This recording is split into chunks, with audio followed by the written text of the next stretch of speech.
Bonjour, voici les webinaires e-commerce. Soyez les bienvenus dans ce webinaire proposé par la région Auvergne-Rhône-Alpes. Donc ici, c'est 30 minutes pour mon e-commerce, une série de webinaires tous les mardis à 13 heures jusqu'à fin décembre. Nous vous présenterons chaque semaine une demi-heure des solutions concrètes et des outils pratiques pour toutes les petites entreprises. L'objectif est de vous aider à transformer votre activité grâce au numérique. Aujourd'hui, notre intervenant Nicolas Baladier, spécialiste des solutions de e-commerce, répondra à cette question: quelles solutions et plateformes pour vendre vos services? Il présentera des solutions concrètes et vous pourrez poser des questions tout au long de la demi-heure sur le chat. Donc, je reprendrai les différentes questions et à la fin, on essaiera au mieux de répondre pour vous apporter plus d'éclairage. Donc, je laisse la parole à Nicolas. Oui, bonjour à tous. Donc aujourd'hui, on va parler donc quelle solution, quelle plateforme, quel outil pour les artisans pour essayer de trouver des clients, que ces clients soient des clients particuliers, des entreprises ou des collectivités. On va voir différents aspects dans le webinaire, à la fois des choses très simples et puis quelques plateformes qui vont montrer des solutions de dématérialisation et qui peuvent enrichir votre façon de toucher de nouveaux clients, ce qui est toujours important pour une entreprise. Alors, premier aspect, un petit rappel, avoir une fiche Google My Business. C'est important d'avoir une fiche Google My Business, c'est gratuit, c'est la petite fiche qui est à droite de l'écran dans les résultats de Google. Ça veut dire que vous êtes une entreprise, quelqu'un qui va taper le nom de votre entreprise, croisé éventuellement avec un autre mot-clé. Là, j'ai pris l'exemple de Portelinia Toiture. C'est une entreprise qui est spécialisée dans la couverture, dans les surélévations, dans la réalisation de toitures. Bon, le fait de taper son nom dans Google, tout de suite, la fiche Google My Business donc s'affiche sur la droite, et ce qui permet d'avoir les coordonnées téléphoniques, mais aussi le site web et différentes informations qui vont faciliter en fait l'entrée en relation de clients potentiels qui ont pu par différents moyens avoir eu vent de votre nom et donc préciser tout ça. Là, en l'occurrence, si on clique sur le petit onglet site web au niveau de la fiche Google My Business, on va ouvrir le site internet de l'entreprise. Donc, la fiche Google My Business permet aussi vraiment d'orienter du trafic vers le site de votre entreprise et de montrer donc du coup vos savoir-faire. En l'occurrence, là, c'est un spécialiste de la surélévation, donc quelqu'un qui a une maison qui souhaite la surélever, et il l'oriente vers son site internet. L'idée étant bien sûr de rassurer le client, on va voir comment, et puis après de le convertir, donc ce prospect en client. Autre aspect, Facebook. De plus en plus, les gens vont rechercher de l'information sur les réseaux sociaux et notamment sur Facebook. Et il peut être intéressant à la fois d'avoir une page entreprise sur Facebook, mais éventuellement, pourquoi pas, d'avoir des campagnes qui vous permettent en fait de mettre en avant des savoir-faire, donc des campagnes publicitaires. Là, j'ai pris un exemple. J'ai tapé surélévation de toiture dans Facebook et tout de suite, il y a une entreprise qui m'est proposée, qui est dans ma région. Je suis basé à Clermont-Ferrand. Donc, le système Facebook analyse aussi la provenance d'où vous êtes pour vous mettre une publicité contextualisée en lien avec votre recherche et votre critère géographique. Ça, c'est un autre aspect pour générer du trafic et trouver de nouveaux clients. Donc ça, c'est une stratégie de visibilité. Donc la présence sur les moteurs de recherche, sur les réseaux sociaux, doit être liée et mariée au fait d'avoir un site internet pour donc du coup communiquer sur le site internet sur vos réalisations. Et par exemple, si on prend les artisans notamment dans le secteur du bâtiment, mais pas uniquement, souvent en fait ils n'utilisent pas assez ce que j'appelle les avant-après.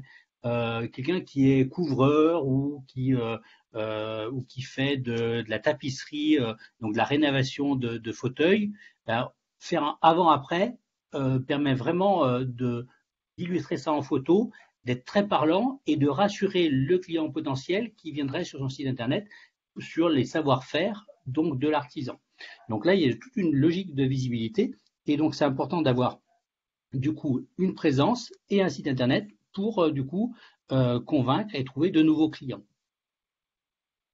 Au niveau de la présentation de votre offre, travaillez beaucoup les visuels et souvent les artisans ils ont du mal en disant oui mais moi je fais un devis spécifique à chaque fois, c'est de la prestation personnalisée, on peut tout à fait en fait faire des sortes de forfaits, que vous soyez coordinateur de travaux dans le bâtiment ou tapissier, donner des idées de prix, même si derrière, par la suite, effectivement, en fonction de la demande du client, vous allez faire un devis personnalisé, donc et communiquer là-dessus. Et après, votre site internet, vous pouvez utiliser différentes plateformes, que ce soit des outils, on va dire CMS, donc simples, ou des plateformes où les sites sont déjà quelque part préconstruits et vous avez juste à personnaliser les photos, les textes, mais il y a des modèles de sites déjà pré-rentrés. Acquisition de visibilité, donc on a vu site internet, il va falloir après aller chercher de la visibilité et pourquoi pas la visibilité sur les réseaux sociaux et on va voir que YouTube peut être un excellent moyen. Donc YouTube, c'est une plateforme de vidéos, de partage de vidéos. Pour les artisans, vous pouvez vous dire, mais qu'est-ce que ça m'amène, entre guillemets, les gens utilisent YouTube aussi pour rechercher de l'information, avoir des choses assez précises. Et donc, du coup, vous pouvez tout à fait construire, en fait, des vidéos qui vont montrer des réalisations, qui vont expliquer comment concevoir un bassin, par exemple une mare, ou comment utiliser des pistolets airless ou n'importe quel autre sujet en lien avec votre métier. Et l'objectif, ça va être vraiment de communiquer sur cette plateforme, d'acquérir de la visibilité et que quelque part, vous rassurez le client qui, derrière, va vous contacter pour une prestation en lien avec le sujet sur lequel vous avez construit une vidéo. Au jour d'aujourd'hui, c'est une logique qui peut être hyper intéressante. On va dire qu'on va chercher de la visibilité sur une plateforme comme YouTube. On essaye de montrer des savoir-faire, des réalisations, et on va convaincre une partie des gens qui auront vu ces vidéos sur votre professionnalisme, vos réalisations, et leur donner envie de concrétiser, je dirais quelque part ceci, par un appel téléphonique, par une demande sur votre site internet. Objectif, réaliser à la fin une prestation, par exemple, d'aménagement de jardin, comme sur l'exemple ci-dessus. Donc YouTube, ça peut être vraiment un vrai canal de visibilité. Et donc là, toute la logique, c'est d'acquérir une grosse visibilité, une notoriété également, auprès d'une communauté de gens que vous ne connaissez pas forcément. Donc du coup, de développer votre clientèle en touchant d'autres personnes. Et l'objectif, par la suite, c'est bien évidemment de les convaincre de vous acheter une prestation. Et ça, c'est valable pour différents types de métiers. Que vous soyez organisateur de mariage, conducteur de travaux et que vous proposez à des clients qui veulent réaliser, faire construire un pavillon, de suivre le chantier à leur place, ou que vous soyez peintre en bâtiment ou plombier, il y a vraiment possibilité en fait d'expliquer, de montrer des choses via le en ligne. Et au jour d'aujourd'hui, un simple smartphone permet de réaliser des vidéos de qualité, de les publier sur YouTube, de faire une chaîne au nom de votre entreprise, du coup d'avoir des milliers de personnes qui vont voir vos savoir-faire, et après, objectif d'en convaincre certains dans votre région, en fonction de la zone de chalandise sur laquelle vous acceptez des chantiers, de les convaincre de vous contacter. Ce que j'évoquais tout à l'heure, les avant-après, il y a des métiers qui sont très simples d'utiliser cette notion de avant-après. Et notamment dans les vidéos. Par exemple, si vous faites de la peinture sur airless, de montrer un bâtiment ou une façade avant travaux et après travaux permet d'en dire quelque part presque plus que ce qu'on peut dire sur un texte. Enfin, vraiment, vous montrez votre savoir-faire et des réalisations. Et il n'y a rien de mieux pour convaincre un client que de lui montrer des réalisations. Et donc, au jour d'aujourd'hui, Internet, les vidéos permettent de faire ça, ou simplement des photos, des avant-après. On peut tout à fait faire ce genre de choses. On va aller vers d'autres éléments. Attention, c'est pas parce que YouTube est une plateforme intéressante que toutes les vidéos vont être mises en avant et ou vont avoir un effet. Si vous dites juste que vous êtes serrurier dans une vidéo et donnez votre numéro de téléphone, c'est un contenu à faible valeur ajoutée et donc vous ne serez pas remonté dans l'algorithme de YouTube et donc vous ne serez pas présent dans les premières vidéos et donc vous n'aurez pas de trafic. Donc ça sera un échec. Donc aller sur YouTube pour montrer un savoir-faire, il faut bâtir un projet avec un contenu de valeur ajoutée qui intéresse les gens, de telle façon que votre vidéo soit vue par des milliers ou des dizaines de milliers de personnes, et l'objectif de générer quelque part des demandes de clients, que ces clients soient des particuliers ou des professionnels, parce que vous les aurez touchés par l'intermédiaire d'une vidéo sur YouTube. Et après ces vidéos, vous pouvez bien évidemment les republier sur votre site internet, qui permet en fait de créer du contenu, de montrer des choses, et c'est un aspect très intéressant parce que de plus en plus les gens passent par internet pour se rassurer, pour se faire un avis sur un professionnel. Donc vous pouvez avoir un bouche-à-oreille qui fonctionne dans votre entourage, chez un client qui va en parler à son beau-frère, à un ami ou à un voisin. Et le client, naturellement, va aller voir votre site internet. Donc, du coup, s'il trouve, par exemple, des vidéos ou des contenus qui le rassurent, qui montrent bien que vous avez ce savoir-faire-là et que vous faites des choses de qualité, il aura tendance à vous contacter. Donc, en fait, c'est ce travail préparatoire de sourcing de contacts qualifiés, et il va vous contacter que quand il aura un vrai besoin. Donc vous ne perdrez pas de temps sur des prospects qui ne seront pas prêts. Donc ça, c'est valable pour tout type de prestations, y compris sur des formations, sur du conseil. On peut avoir une logique de visibilité en ligne en utilisant les plateformes comme YouTube. Et après, l'objectif de les amener vers une prestation à acheter ou le fait de vous suivre sur une chaîne. Bref, quelle que soit la prestation, on peut faire ce type de démarche. Alors, pour les clients dans le bâtiment, il y a plein de plateformes également qui permettent de faire de la mise en relation entre des particuliers qui ont besoin d'un artisan et des professionnels qui cherchent des chantiers. Donc là, prenons l'exemple du BTP. Je vais vous montrer un certain nombre de plateformes qui permettent en fait pour un artisan de trouver de nouveaux clients et pour un particulier de publier sa demande.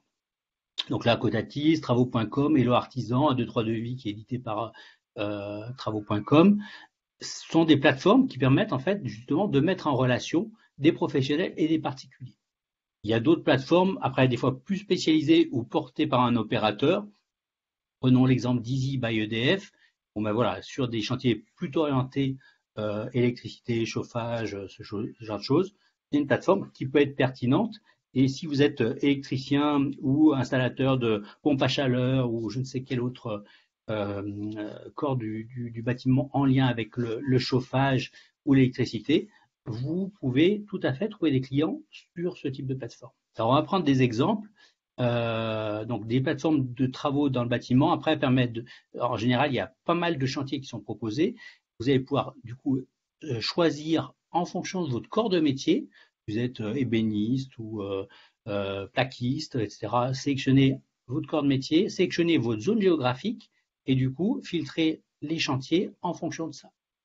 Alors, les avis en fonction des types de plateformes, parfois, on a l'impression que certaines annonces sont ou sont trop anciennes ou ont été achetées ailleurs, etc. Donc, c'est pas, je ne suis pas là pour vous dire que c'est un monde merveilleux, mais ce sont des vraies plateformes qui souvent permettent quand même de trouver des chantiers. Et donc, du coup, si on est présent assez régulièrement, si on surveille ce type de plateforme, on peut trouver des chantiers intéressants. Alors, je vais vous montrer des exemples. Prenons l'exemple d'une plateforme qui s'appelle habitatpresto.com. Là, par exemple, j'ai sélectionné carreleur, Puy-de-Dôme, trouver les chantiers, et tout de suite, le système me propose un certain nombre de chantiers qui ont été publiés récemment, le 19-10, le 5-10, le 23-9. Donc, dans les 2-3 dernières semaines, on a 5-6 chantiers qui sont publiés depuis le mois de novembre, juste sur le Puy-de-Dôme, sur le métier de carreleur. Et là, bon, j'ai pas l'abonnement, mais on accède à la fiche du chantier. Si j'étais abonné, j'aurais le téléphone et l'email pour entrer en relation directe avec le client. Là, c'est un client qui veut faire une terrasse de 100 mètres carrés avec pose de résine. Il est situé au Marc d'Artière dans le 63 et donc il est joignable, etc. Vous avez son numéro de téléphone. Donc, ces plateformes permettent vraiment aussi de trouver de nouveaux clients, on va dire, hors de votre circuit habituel, de bouche à oreille. Donc c'est toujours important de rentrer dans de nouveaux réseaux, d'avoir de nouveaux clients, de telle façon à ce que le bouche à oreille se développe et que du coup, vous développiez le chiffre d'affaires de votre entreprise. Autre aspect, donc ça, ce sont les plateformes de chantier vraiment très orientées bâtiment. Vous avez d'autres outils comme chantier.pro. On passe en plein écran. Donc, vous avez plein de plateformes qui permettent de faire cette mise en relation, et notamment dans le secteur du bâtiment. Donc ça, c'est intéressant, tous les artisans du bâtiment, de pouvoir aussi sélectionner des plateformes et du coup sélectionner les chantiers qui peuvent vous intéresser en fonction de leur nature ou de la zone géographique dans laquelle ils sont proposés. Un autre aspect pour les artisans, et notamment les artisans du bâtiment, mais pas seulement, c'est la clientèle des collectivités. Les collectivités, que ce soit de la petite mairie à un syndicat d'électricité ou des eaux, quel le sujet, des ordures ménagères, ou des grosses collectivités, des métropoles, des départements, des régions, publient donc des appels d'offres. Et donc, il existe pas mal de plateformes qui permettent donc de publier des appels d'offres dématérialisés et donc aux professionnels, quelle que soit la taille de l'entreprise, de se positionner sur ce type de marché. Donc, c'est un point qui est important pour les artisans au jour d'aujourd'hui, c'est de pouvoir aussi surveiller les appels d'offres de la commande publique pour pouvoir se positionner dessus et donc de trouver de nouveaux chantiers. Je vais vous montrer, donc là c'était un exemple des grandes solutions qui existent en France pour trouver des marchés publics en format dématérialisé. Je vais prendre un exemple qui est édité par une société qui s'appelle AWS Solutions, elle s'appelle AWS Achat. Donc si je prends cet exemple-là, c'est juste pour vous montrer un exemple, c'est que j'ai fait un petit sondage et trouvé qu'il y avait des grands groupes qui utilisaient ce type de plateforme et surtout, a priori, c'est la plateforme numéro 1 sur la région Auvergne-Rhône-Alpes, donc c'est important de pouvoir regarder ça. Si je prends l'exemple, les travaux dans le Puy-de-Dôme, au jour d'aujourd'hui, alors déjà dans les appels d'offres qui existent, il y a 4039 appels d'offres, il y a un certain nombre de dépôts et un grand nombre de visites. Si je fais une recherche sur les appels d'offres, donc dans le Puy-de-Dôme, j'en ai 15 par exemple, et dedans, ce qui est intéressant de voir, c'est que voilà, je sais pas, il y a la ville de Saint-Bonnet-les-Alliés dans le 63 qui rénove sa salle polyvalente, il est extérieur dans une mairie. Enfin, la commande publique passe par ce type de plateforme, et donc en tant qu'entreprise, en tant qu'entrepreneur, même si vous êtes une petite entreprise, vous pouvez tout à fait vous positionner sur des appels d'offres publics dimensionnés à la taille de votre entreprise. Et donc, du coup, ça peut être très intéressant à ce niveau-là d'utiliser des outils qui marchent bien, qui permettent de trouver donc du coup de la commande publique et de pouvoir vous positionner en tant que professionnel. Au niveau de la commande publique, alors ce qui est intéressant, c'est qu'il y a des moteurs, vous allez pouvoir aussi avoir des systèmes d'alerte ou de veille, c'est-à-dire que vous allez paramétrer vos centres d'intérêt en fonction de votre métier, vos zones géographiques d'intervention, et d'être alerté par mail sur abonnement des différents appels d'offres qui sont publiés de telle façon à bien respecter les délais et de pouvoir répondre en ligne de façon dématérialisée à l'aide de ce type de plateforme. Donc là, par exemple, sur la région Auvergne-Rhône-Alpes, il y a 1079 appels d'offres en cours. Je l'ai fait hier soir. Bon, ça a peut-être bougé depuis hier soir, mais ça veut dire qu'il y a quand même un grand nombre d'appels d'offres qui sont publiés là en filtrant juste sur la région. Il y a également des moteurs de recherche qui permettent de trouver des marchés publics. Il y en a des gratuits, comme le veilleur.fr. Donc, pour vous acculturer sur ces aspects-là, vous pouvez utiliser des versions gratuites pour voir quels sont les marchés et voir du coup si ça a un intérêt pour votre entreprise et si vous pouvez vous positionner sur ce type de marché. Là, on a vu des éléments liés à la commande publique. Il y a également le fait de toucher des particuliers. Alors, les particuliers, on a vu, on peut utiliser des réseaux sociaux, on peut utiliser YouTube, on peut utiliser Google, donc Google My Business, faire des campagnes publicitaires sur Google, mais on peut aussi utiliser des sites de jobbing qui permettent du coup de faire du lien entre des particuliers qui recherchent quelqu'un pour réaliser une prestation et des professionnels ou des particuliers qui peuvent rendre ce service-là contre rémunération. Donc, en fonction des plateformes, par exemple, je vais taper « je me propose », si je tape « je me propose », hop, je me propose.com, qui est une plateforme, on va sélectionner une catégorie, je ne sais pas quoi, imaginons le bricolage, et puis on va dire qu'on est, je ne sais pas quoi, dans le 63. Hop.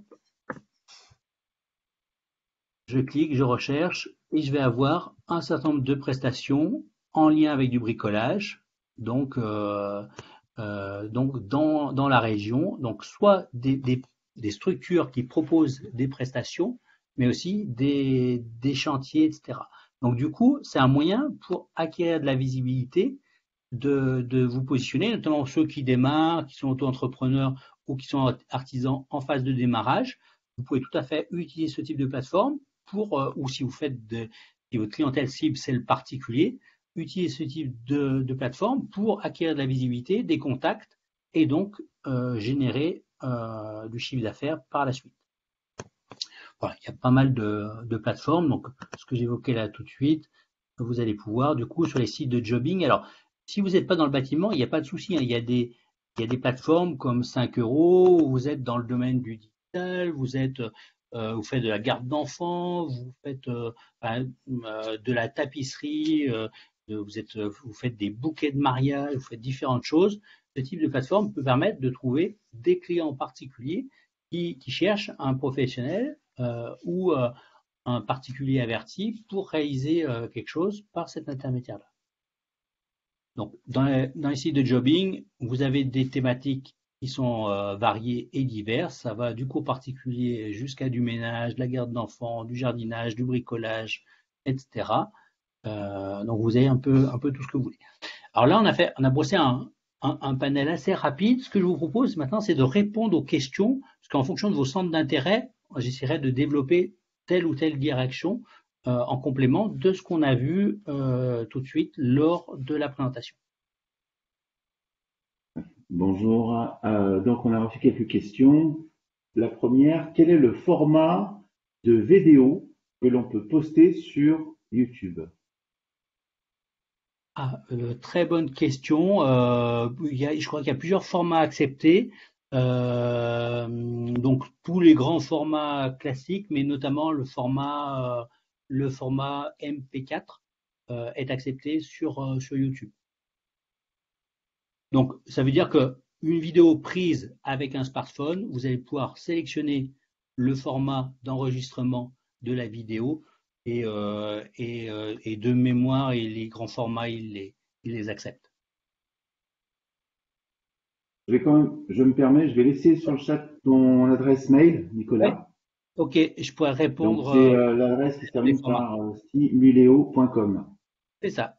Voilà, comme ça, vous m'envoyez un petit mail et Voilà. je vérifie la liste des formats. Mais il vous suffit de taper liste format vidéo YouTube et vous dans Google ou dans un moteur de recherche et vous trouverez facilement la liste des formats.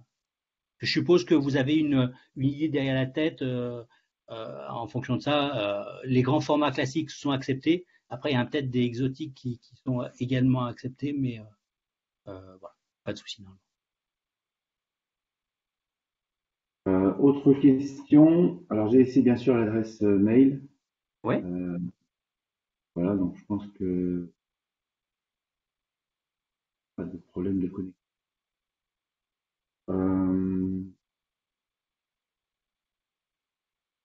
Quel est le coût de ces plateformes? Vous avez parlé de différentes plateformes. Quel est le coût, le coût moyen?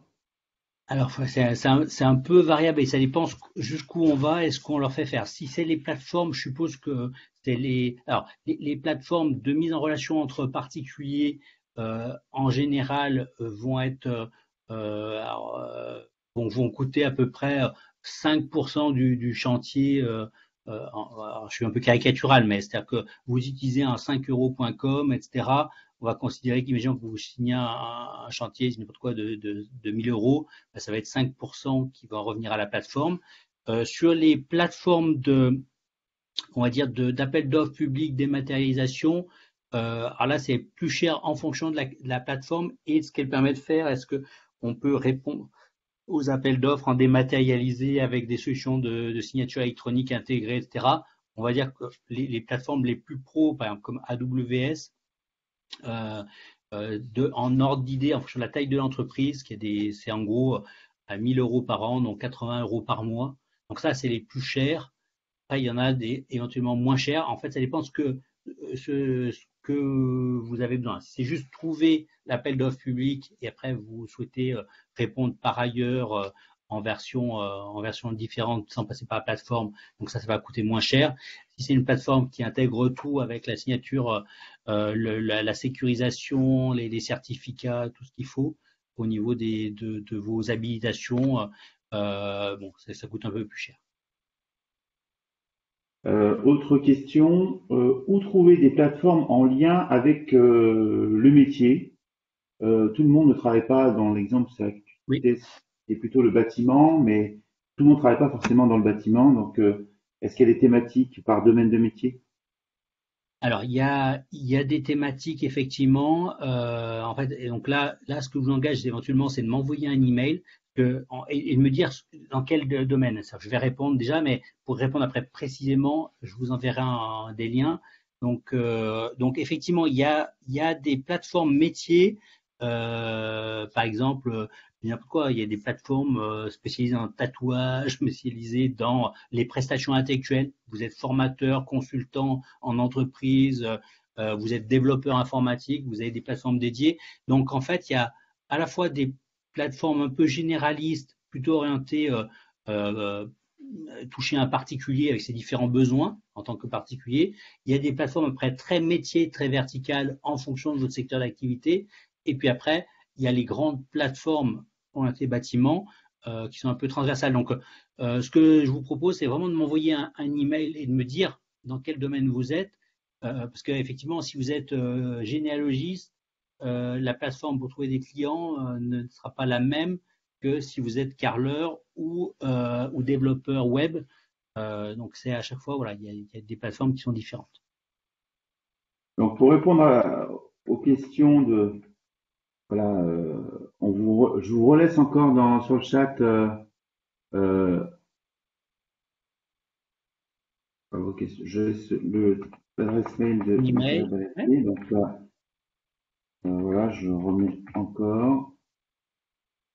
Sachez que une fois que ce webinaire sera aussi en replay et la présentation sera envoyée.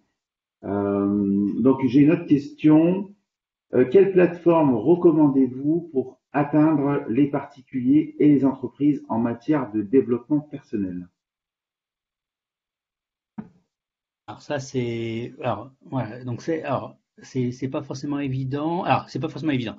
C'est-à-dire que les pros et les particuliers, alors les pros en développement personnel, ça va être souvent des plateformes orientées, on va dire formation, coaching.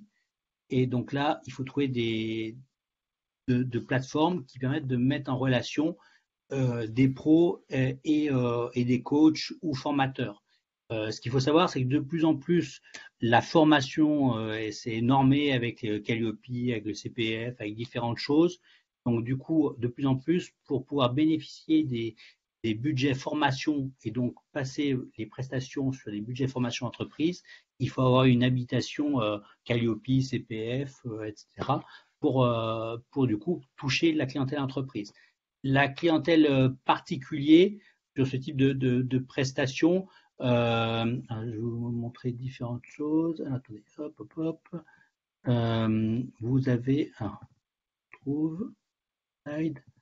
Il y a pas mal. Alors il y a pas mal de plateformes comme Mal, comme 5 euros. Où est-ce qu'elles sont? Donc ça dépend, voilà. Donc il peut y avoir différents choix. Alors ce qu'il faut voir, c'est que vous pouvez également, des fois il y a des choses originales, y compris le Bon Coin peut être un moyen de trouver, de toucher une clientèle particulière. Ça c'est possible. Souvent c'est une stratégie qui peut marcher sur Facebook. Que sur Facebook vous allez pouvoir du coup vraiment créer une page liée à votre activité, développer des services et toucher des gens via les communautés sur Facebook. Et il y a des communautés sur plein de sujets. Si je prends un exemple, moi je travaille par exemple dans le domaine de l'e-commerce et de la logistique e-commerce, il y a des communautés. Mais si on tape ordinateur de mariage, par exemple, et ben je vais trouver non seulement des informations des prestataires qui proposent, mais également des groupes sur le sujet. Et donc, le fait d'aller, voilà, organisateur de votre mariage, etc. Et donc, vous pouvez trouver des communautés de gens qui parlent d'un sujet donné, que ce soit que vous ayez des formations sur du yoga, sur différents sujets. Donc, trouver des communautés sur les réseaux sociaux qui vont aimer ce sujet-là, qui vont suivre des choses. Donc, à vous derrière de proposer des prestations, des stages par cet intermédiaire-là. Euh, donc, c'est très, très puissant. Donc, ce que vous engage là-dessus, c'est de rechercher sur Facebook les communautés, les groupes. Et si on parle de développement personnel, il y a un groupe public, par exemple, avec 55 000 membres.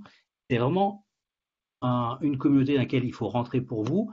Et donc, du coup, publier de l'information, échanger avec des gens avec des choses à valeur ajoutée. Et donc, du coup, vous allez pouvoir toucher une clientèle entreprise ou particulier et trouver des clients.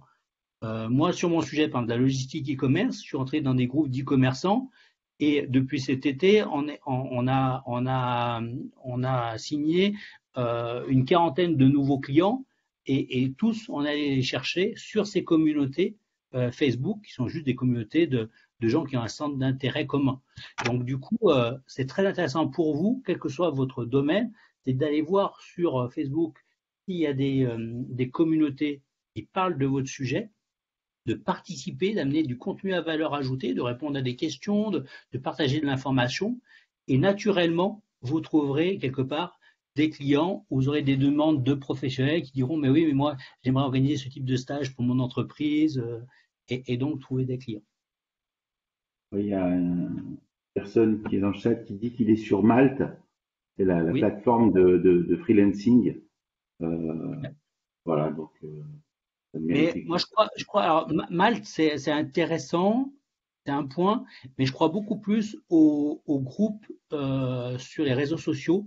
Quand vous avez la chance d'avoir des groupes qui ont un centre d'intérêt en lien avec votre métier ou les prestations que vous voulez proposer, et vous allez voir qu'il y a des groupes sur n'importe quel sujet, c'est souvent un excellent moyen d'échanger, de rentrer dans cette communauté et trouver du coup des gens qui sont en recherche des prestations que vous pouvez proposer.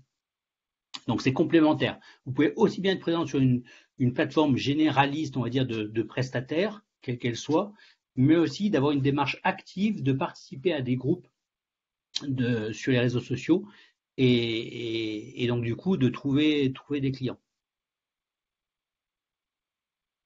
Voilà pour les questions. Merci à tous. À la semaine prochaine.